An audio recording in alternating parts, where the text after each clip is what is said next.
Bagi Anda para pecinta kuliner di Kepri, pastinya sudah familiar dengan luti gendang. Roti goreng berbentuk bulat lonjong dengan isian abon ikan gurih ini merupakan kuliner khas Anambas. Penasaran dengan cara membuatnya? Berikut liputannya.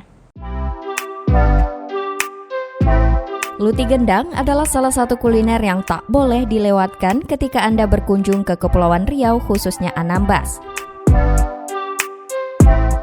Luti gendang ini terbuat dari bahan dasar tepung terigu, susu, telur, dan isian abon ikan atau daging ayam yang dicampur cabai dan bumbu lainnya, kemudian dimasak dengan cara digoreng. Cara membuat kuliner khas Anambas ini terbagi menjadi dua bagian, yaitu membuat isian dan membuat kulitnya. Untuk membuat isiannya, pertama siapkan daging ikan tongkol, kemudian siapkan bumbu seperti cabai dan bawang yang sudah dihaluskan.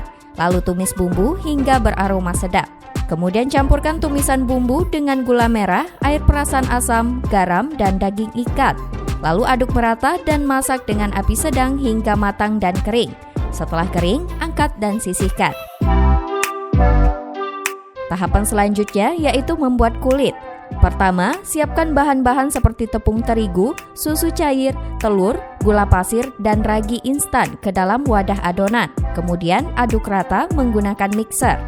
Lalu tuang margarin yang sudah dilelehkan dan aduk kembali hingga adonan mengental dan kaku. Setelah itu, tuangkan adonan ke dalam wadah dan tutup bagian atasnya. Kemudian diamkan selama 40 menit hingga adonan mengembang. Jika adonan sudah mengembang, uleni adonan kemudian pipihkan dengan ukuran sesuai selera. Lalu tambahkan dengan isian abon ikan dan bentuk adonan menjadi bulatan kecil. Setelah itu, panaskan minyak dan goreng luti gendang hingga matang dan berwarna kecoklatan. Kemudian angkat, lalu sajikan. Bagi masyarakat Kepulauan Riau, tak lengkap rasanya jika ngopi atau ngeteh tanpa ngemil luti gendang. Oleh karena itu, hampir di seluruh kedai kopi di Kepulauan Riau menyediakan menu luti gendang. Selain itu, luti gendang ini juga sering dijadikan sebagai menu oleh-oleh khas Anambas, Kepulauan Riau.